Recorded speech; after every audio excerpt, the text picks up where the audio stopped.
రీసెంట్‌గా మనం 'ప్రకాష్ రాజ్' ఇంటర్వ్యూ చూసాం.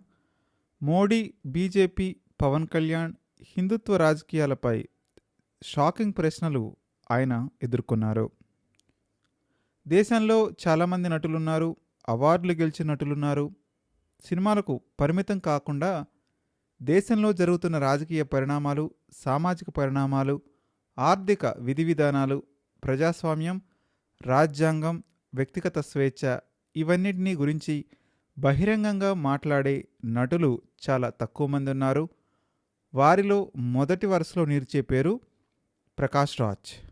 ఒకవైపు జాతీయ అవార్డు గెలుచుకున్న నటుడు, మరొకవైపు జస్ట్ ఆస్కింగ్ అనే ఒకే ఒక పదంతో దేశ రాజకీయాల్లో పెద్ద పెద్ద చర్చలకు తెరలేపేటువంటి వ్యక్తి. ఆయన వేసే ప్రశ్నలను కొందరు ప్రజాస్వామ్య స్వరంగా చూస్తారు. మరికొందరు రాజకీయ పక్షపాతంగా విమర్శిస్తుంటారు. కొందరు ధైర్యవంతుడు అంటారు. మరికొందరు వివాదాస్పద వ్యక్తి అంటారు. కానీ ఒక విషయం మాత్రం నిజం, ప్రకాష్ రాజ్ మాట్లాడితే దేశవ్యాప్తంగా చర్చ మొదలవుతుంది. ఇటీవల ఆయనతో గంటకు పైగా సాగిన ఒక ప్రత్యేక ఇంటర్వ్యూలో సినిమాలు, రాజకీయాలు, మతం, హిందుత్వం, ప్రజాస్వామ్యం, పవన్ కళ్యాణ్, మోడీ, ప్రతిపక్షాలు, ఓటు హక్కు, దేశ ఆర్థిక పరిస్థితి ఇలా అనేకానేక కీలక అంశాలపై ప్రశ్నలు అడిగారు. ఈరోజు ఆ ఇంటర్వ్యూలో అడిగిన ప్రధాన ప్రశ్నలను మీ ముందుకు ఒకసారి స్ఫురణకు తీసుకొస్తాను. ప్రకాష్ రాజ్కు మోడీపై అంత కోపం ఎందుకు? ప్రకాష్ రాజ్ పేరు వినగానే చాలామందికి మొదట గుర్తొచ్చే ప్రశ్న, ప్రకాష్ రాజ్కు మోడీపై అంత కోపం ఎందుకు? ఆయన నిజంగానే ఒక రాజకీయ నాయకుడిని మాత్రమే టార్గెట్ చేస్తారా, లేక అధికారంలో ఉన్న ఎవరినైనా ప్రశ్నించడం తన బాధ్యతగా భావిస్తారా? ఈ ప్రశ్నకు ఆయన సమాధానం ఏమిటి? ఆయన విమర్శలు వ్యక్తులపైన లేక విధి విధానాలపైన అనే అంశం కూడా ఈ ఇంటర్వ్యూలో చర్చకొచ్చింది. నిజంగా ఈ ప్రశ్నకు ఆసక్తికరమైనటువంటి సమాధానం ఇచ్చాడు ప్రకాష్ రాజ్. ఆయనకు ఎవరిపైన వ్యక్తిగతమైన ద్వేషం లేదని, అదేవిధంగా కేవలం ప్రభుత్వాన్ని ప్రశ్నిస్తూనే ఉంటారని చెప్పుకొచ్చాడు ప్రకాష్ రాజ్. ప్రకాష్ రాజ్ సోషల్ మీడియాలో చూసిన వారికి ఎక్కువగా కేంద్ర ప్రభుత్వాన్ని ప్రశ్నిస్తున్నట్టు తెలుస్తుంది. అయితే రాష్ట్ర ప్రభుత్వాలు, ఇతర రాజకీయ పార్టీలు, ప్రతిపక్షాలు చేస్తున్నటువంటి తప్పులు, వాటిపై కూడా అదే తీవ్రతతో మాట్లాడతారా?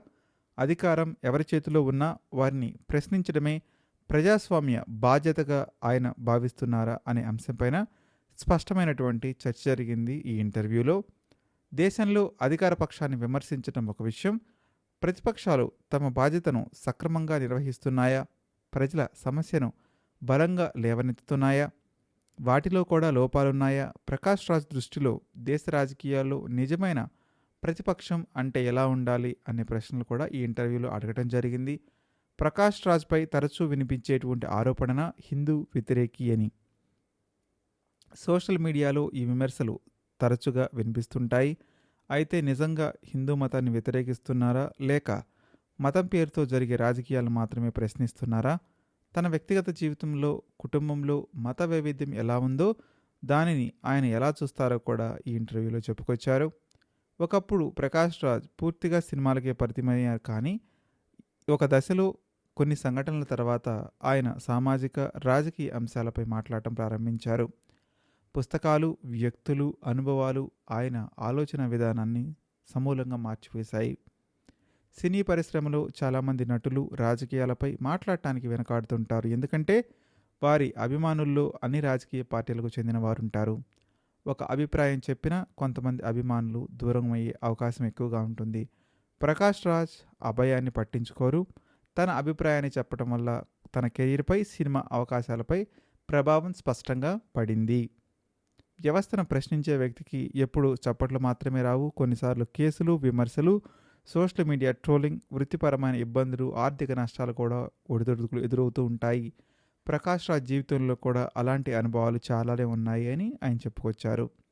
ఇటీవల ప్రకాష్ రాజ్ పవన్ కళ్యాణ్, ప్రాంతీయవాదం, జాతీయ సమైక్యత, దేశ ఐక్యత వంటి అంశాలపై అనేక రకంగా చేసిన వ్యాఖ్యలు చర్చనీయాంశమవుతున్నాయి.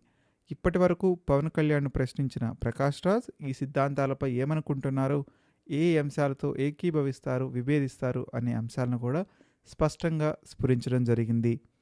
సమాజంపై అత్యధిక ప్రభావం చూపే వర్గాల్లో సినీ ప్రముఖులు ముందు వరుసలో ఉంటారు. దేశంలో పెద్ద పెద్ద సంఘటనలు జరిగినప్పుడు చాలామంది మౌనంగా ఉంటారు. ఈ సైలెన్స్ కల్చర్ వెనుక కారణం ఏంటి? భయమా? వృత్తిపరమైన ఒత్తిడిలా? వ్యక్తిగత నిర్ణయాల అనే విషయాలపై కూడా ప్రకాష్ రాజ్ మాట్లాడాడు. హిందుత్వ రాజకీయాలపై తన అభిప్రాయాన్ని వెల్లడిస్తున్న ప్రకాష్ రాజ్ సినిమా రంగంపై, రాజకీయ రంగంపై జరుగుతున్న ప్రభావం, సృజనాత్మక స్వేచ్ఛ ప్రశ్నపై కూడా ఆయన స్పష్టంగా స్పందించడం జరిగింది. ఇటీవల కాలంలో ఓటరు జాబితాలు, ఓటరు హక్కు, పౌరసత్వంపై దేశవ్యాప్తంగా చర్చలు జరుగుతున్నాయి. ఈ అంశాలపై ప్రకాష్ రాజ్ యొక్క సొంత అనుభవాలేంటి? రాజకీయాలే కాదు, దేశ ఆర్థిక వ్యవస్థ, దక్షిణ భారత రాష్ట్రాల అభివృద్ధి, వనరుల పంపిణీ, డిలిమిటేషన్ ఈ అంశాలపై కూడా ప్రకాష్ రాజ్ చర్చించడం జరిగింది. దక్షిణాది రాష్ట్రాలపై వివక్ష, దేశ భవిష్యత్తుపై ఆయన దృష్టికోణం, ఇది చాలా కాలంగా వినిపిస్తున్న ప్రశ్న. ప్రకాష్ రాజ్ రాజకీయాల్లోకి వస్తారా? ప్రకాష్ రాజ్ భవిష్యత్తులో ఏదైనా రాజకీయ పార్టీలో చేరతారా, లేక స్వతంత్ర ప్రజా మేధావిగానే కొనసాగుతారా? వ్యవస్థను ప్రశ్నించడం ద్వారా తాను సాధించాలనుకునే లక్ష్యం ఏంటి అనేది ఇంటర్వ్యూలో అత్యంత కీలకమైన ప్రశ్నగా మారింది. కేవలం సినిమా నటుడితో జరిగిన సంభాషణ మాత్రమే కాదు, ప్రజాస్వామ్యం, రాజకీయాలు, వ్యక్తిగత స్వేచ్ఛ, మతం, ప్రజల పాత్ర, వ్యవస్థను ప్రశ్నించే హక్కు, ఇలాంటి అనేక అంశాలు ఒక సుదీర్ఘ చర్చ వ్యవహరించడం జరిగింది. ప్రకాష్ రాజ్ ప్రతి ప్రశ్నకు చాలా చక్కగా సమాధానం చేశారు. కొన్నిటిని అంగీకరించారు, మరికొన్నిటిని విభేదించారు. ఇప్పటికే ప్రసారమై సోషల్ మీడియాని ఒక ఊపు ఊపేస్తున్నటువంటి వీడియోని మీరు కూడా చూడటానికి ప్రయత్నించండి.